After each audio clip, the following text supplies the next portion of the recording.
You can't measure spirituality based on what you see. All right, hear me out. It's 2:23. I was thinking about that and I'm like, you know what? How often do we measure our spirituality based on what we see? Meaning, if we see other people get away with things who are also believers or who claim to believe, then we think, oh, I'm going to get some of that grace for me. And God is like, don't play with me, because it doesn't work that way.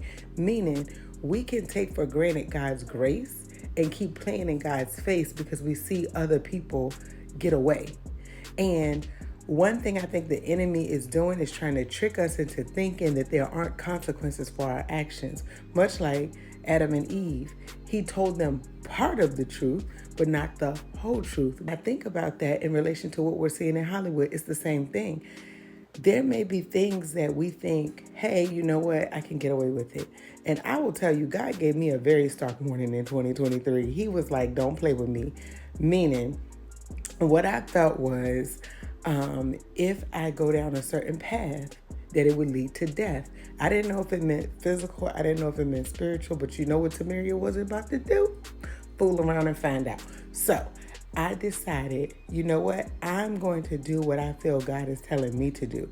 Meaning, read the word for yourself so you know what the word says. So when the enemy tells you you can go left and you know you should be going right, you know what to do and how to handle it. You also know how to speak back to those voices that are not authorized and or not of God.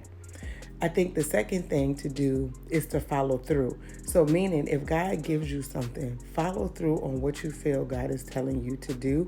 Now, granted, we have to be mindful because we know that in the end times that many will come and we will have many false prophets.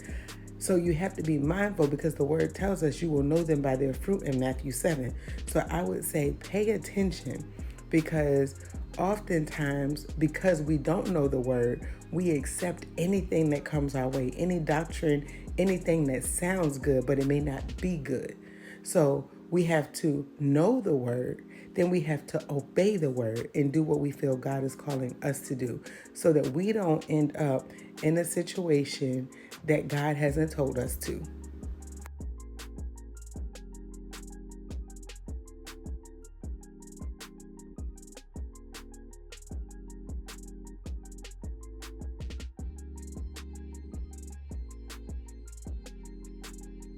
Just some food for thought.